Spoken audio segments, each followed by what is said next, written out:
Hello, everybody. Welcome to Mubarak's podcast. This is Hashmat Mubarak, your host. Today we have Masoma Yousufi, a brave teenage girl from Afghanistan. Dear Masoma, welcome to Mubarak's podcast. We are so happy to have you. To be honest, I've prepared a brief introduction, but we would like to hear from yourself, from your own words, that who is Masoma? Okay, so thank you so much. First of all, Helen, greetings from Afghanistan. I hope that everybody is doing well. Hello, Mr. Hashmat. I hope that you're doing well as well. My name is Masoma Yousufi, and tonight I'm truly honored to be part of this podcast. And I'm a teenage educator, poet, and advocate for girls' education and also women's empowerment in Afghanistan. Despite all the challenges that girls face in my country, I always believe that education is the most powerful form of resistance and hope. And about my educational background, I have studied at High Academy and also American University of Afghanistan.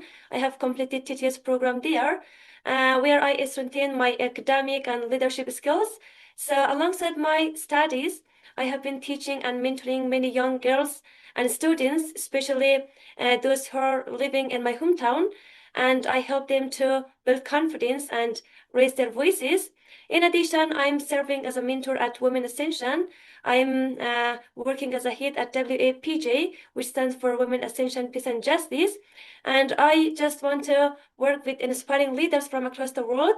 I'm very happy to hear from women and girls that they want to bring changes in their communities. So, beyond education, I express myself through poetry and also storytelling, using words to inspire and create change. Like in my free time, I write poems, and currently I'm working on my book to publish in the future, inshallah. And for me, every classroom, every story, and every voice is a light against darkness. And I'm proud to be one of many girls carrying that light forward. And tonight, I'm very happy to share my story with you as well. Thank you. We are also so happy to have you on Mubarak's podcast. To be honest, you're doing a lot of things, you know. Thank you once again for joining us. But like always, let me start from here, from education. That as we all know that education in Afghanistan has been under attack for years, for more Yes. than 4 years in a row. And today girls are, as you have said, are denied from the classrooms that they deserve. Despite this, you work tirelessly, you know, to support girls, as you have mention it, learning and growth teaching at educational centers and mentoring students. Your experience shows that education is a form of resistance. And thank you for what you're doing for our generation, and thank you for what you're doing for our peers. And even in a time that every time when a girl's learn to read, write, and express herself like you, it's a step toward freedom and hope. And thank you once again for what you're doing. But I would like to ask you specifically that how do you see education as a form of resistance for Afghan girls? And can you share a moment when your teaching made you feel that your work is creating a real change?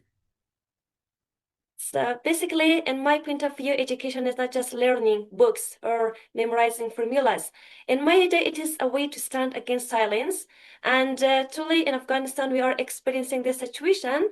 When I think that I can teach girls and I can inspire them to learn and grow, I think this is the best thing that I can do, since nowadays we have to prove that we are not controllable, so we want to continue in every situation.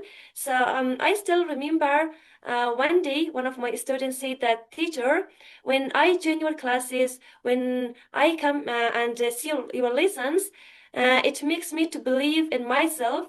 And even schools are closed in Afghanistan, but again, they think that we can learn, we can grow. And as I told you before, education is not just reading books. It is about recognizing ourselves, how we can be independent people in our lives, and how we can bring changes in our community. So basically, it is about recognizing ourselves, and about the moment that I want to share with you in my real life is that one of my students said that when I attend your classes, I can just feel that I'm recognizing myself, I'm believing in myself, that I should keep going in the most difficult time. So yeah, we are experiencing this every day. It's not Mhm. just for one day. And Mhm. I'm working 3 years for Afghan girls. I'm with Wow. them and I'm going to support them. So yeah, I'm Yeah. experiencing this Uh, every day. coming on leadership, leadership is often discouraged for young women in Afghanistan, and yet you and girls like you, specifically you have, lead multiple projects as I have reached about your background to give girl access to education and platforms to grow.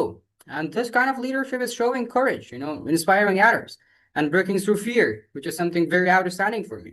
And even when the world around us, around you guys, specifically around girls, tell you guys to stay quiet, to stay in home, but you guys continue to stay forward. To be honest, your stories reminds us that a young woman can lead. My question is specifically this, that under a lot of restrictions, a huge amount of restrictions, I'm sure you have come across with a lot of obstacles and challenges. What has been the most challenging part of you leading these projects? Okay, so as you have reached my background, I'm very busy and I'm leading multiple projects for empowering girls' education in Afghanistan.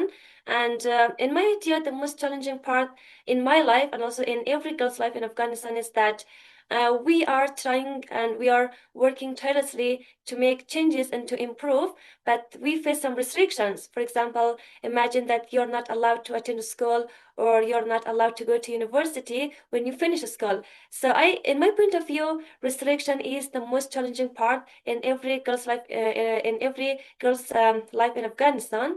And again, I think that from all these challenges, I have learned one thing, that leadership isn't just about power. You know that most of the Mhm. people are powerful in the world, but they even cannot lead some projects correctly.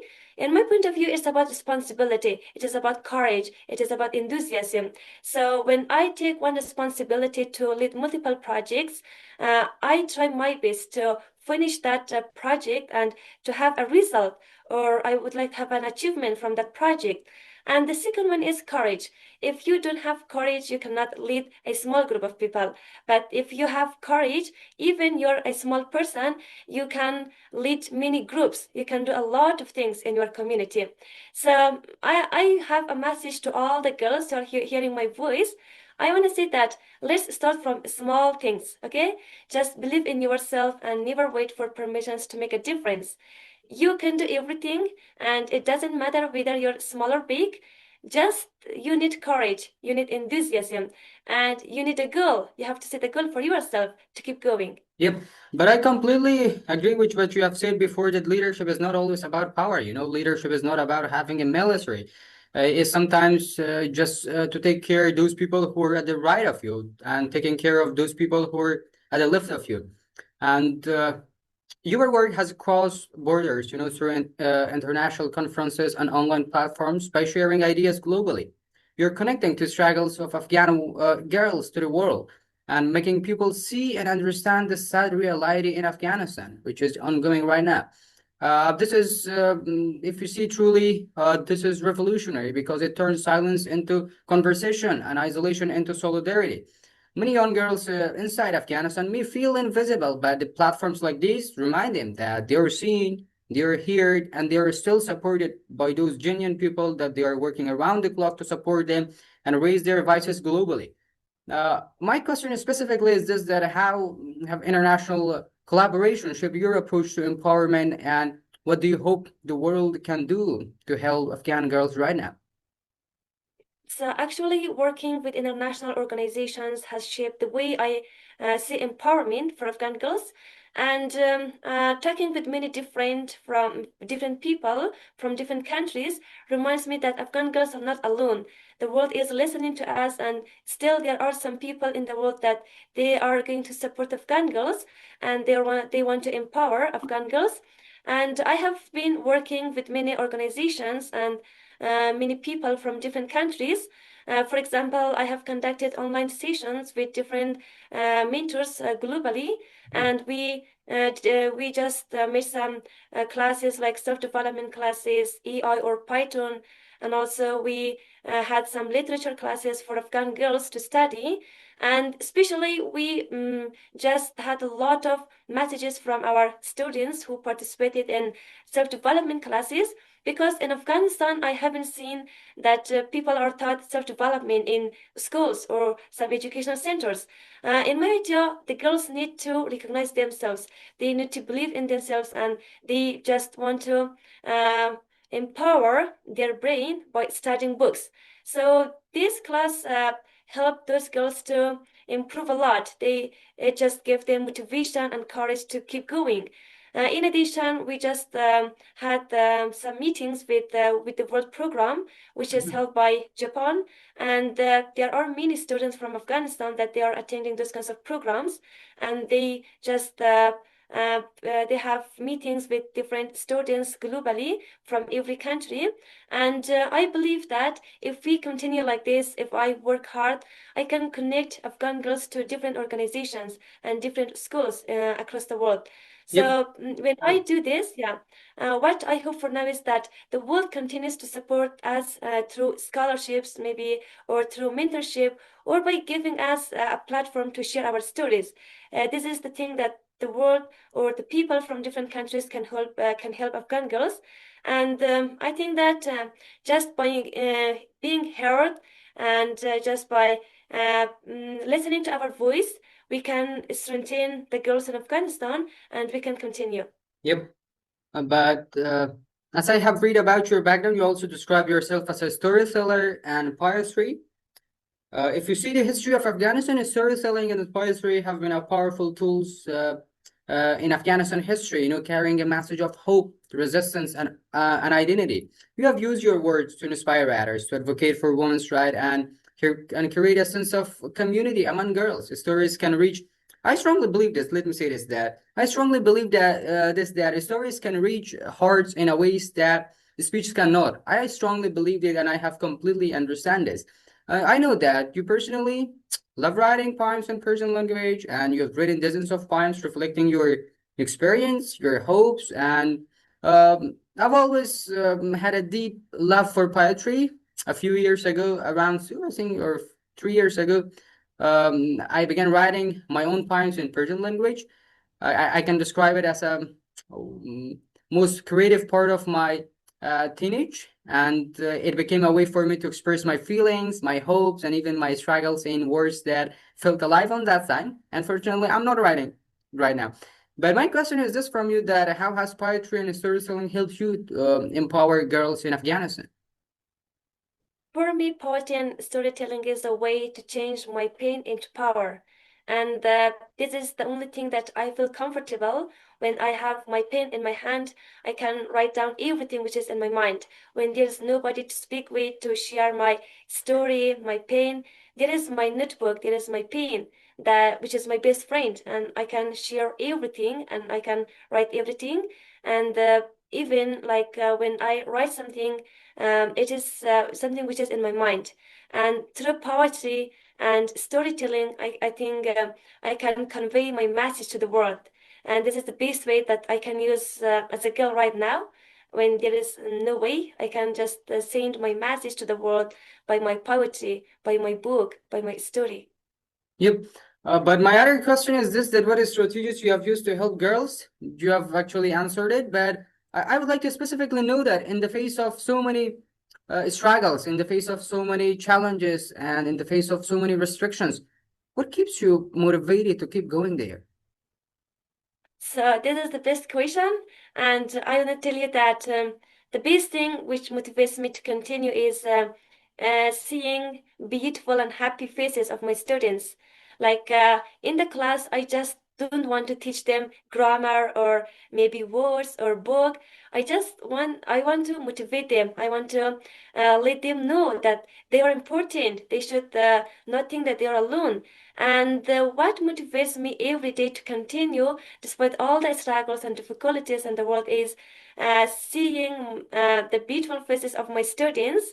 And when they speak about their dreams, when I see their creativity, when I watch and when I listen to their messages, to their stories, to their voices, it it just forces me to keep going, and it just forces me to do something for them. And I try my best, not just for myself, to empower and improve myself, I would like to improve with my friends, with my students, with my community. And whenever I think about the situation for Afghan girls, about seeing how people are facing with struggles and difficulties in Afghanistan, when in the morning I just walked toward my center and I see people who are working, those people who are very old, but again, they're working and they don't have anybody to support them. It just keeps me going to continue and at least do one small thing for those people that they really want to improve and they really want to bring a change in their community. Mhm. So this is my question for Oh, this is my answer for this. thank you. Thank you for that. It Okay. was so inspiring for me also that being a young woman in Afghanistan and advocating for girls' rights is not easy. I completely understand it. The fear, pressure, and societal expectations, but yet you have stood firm, believing that girls deserve the chance to dream, to learn, and to lead. This courage inspires others to do the same. To be honest, when I read about girls like you, it gives me energy, to be honest. After our episode with Mursal Sayos that we had in the last time, that she is an Afghan journalist living, I think, in Paris. I've decided to not continue our podcast for a while for security concerns, but when I see girls like you, I'm telling myself that my peers, my generation, Gen Z, need us, and we will bring change together no matter what. And as I have said before, when I'm reading about girls like you, it gives me energy. It inspires me to keep going no matter what. As a last question, there, I would like to know, looking forward, what is your biggest dream for Afghan girls? So every Afghan girl's dream is to continue their education freely. And as many girls in Afghanistan, my biggest dream is to see my Afghan sisters and friends to go to schools and universities freely, to be able to decide for their own life, to be independent and shape their own future. And I think that if it doesn't matter that we should be afraid. I mean, that fear is a very common thing in Afghanistan. And I think that when I see that girls don't have any fear, they have the opportunity to study, to make decisions. This is my biggest dream to see this. And I hope that one day in Afghanistan, there should not be any person who is uneducated. I hope that all people I should be hope so. educated. Yeah, it doesn't matter whether the person is a boy or a girl. All the people should be educated and they should be able to be responsible for their future, to be an independent person, and they should not look forward to other people to come and help them. They should be creative and they should just do everything that they want in their life. Yeah, but as a last message, I am proud of Afghan girls, and we are proud of Afghan girl who dares to dream, to speak, and to act, both inside and outside Afghanistan, and beyond its borders. Their courage lights the path for others, like what you're doing, and showing that even in the darkest times, hope cannot be silenced. The work they're doing, fighting for rights, fighting for freedom, fighting for democracy, fighting for equality, and the list goes on, is nothing short of revolutionary. Once again, Masoma, thank you for joining us, and we are so happy to have this conversation with you. Then, if there is anything that I have missed, or if there is any message to your sisters inside Afghanistan or for international community, mic is yours. You can tell it. Okay, so thank you so much for inviting me, and tonight is my honor to be here. Yeah, as you told me before, I would like to share my one piece of my poetry if Oh, we have time. So yes, yeah, yes, yes, of course. We are always here, okay, all okay. ears. So I would like to share a piece of my poetry, which is a poem that I have Tell me, written recently. tell me, I cannot wait there. Okay, so I just want to read it, and I hope you enjoy from my poem. It is about pain, and most of the people may think that it's kalam. No, it means that it's pain. So I would like to start. Perhaps it's a time full of pain, but I found a way in order to gain. I hope one day this pain may have gone. You will see how we moved and moved on. I will never forget the pain I had experienced. School was out, but education was earned. Knowledge is the thing we need most. Again, we will earn and make it most. We are studying, writing, and gaining hard, even if we are keeping from this all apart. How can we go to walk in the beach when our schools are out of reach? Maybe we lost our classmates and teachers so, but again we will try and learn and grow. Our dreams and motivations are going away. We have nothing but sorrow and dismay. A time that I wanted everything to be planned, I knew life is sometimes hard to be understand. I had goals and dreams which were bright, but now they seem as dark as night. What happened to our goals? And right, who will tell us? Wake up, take it easy, and start. Sometimes something heavy as a stone is in our chest, so it seems to be a real exam or a test. I will study, I will grow and thrive. Maybe one day we will become alive. Maybe it's a time full of darkness and pain, but still we are trying to grow and gain. Let's don't consider these disappointments. Instead, be brave and work for improvements. Remember, you will face challenges some days. Be aware that bright days are in your way. Be aware that bright days are in your way. Thank you so much. Wow. Wow. It was awesome. It was Thank outstanding, you you. know? Thank you for Thank reading you that. so much. I hope you enjoyed from that. Thank you. And once again, thank you for joining us.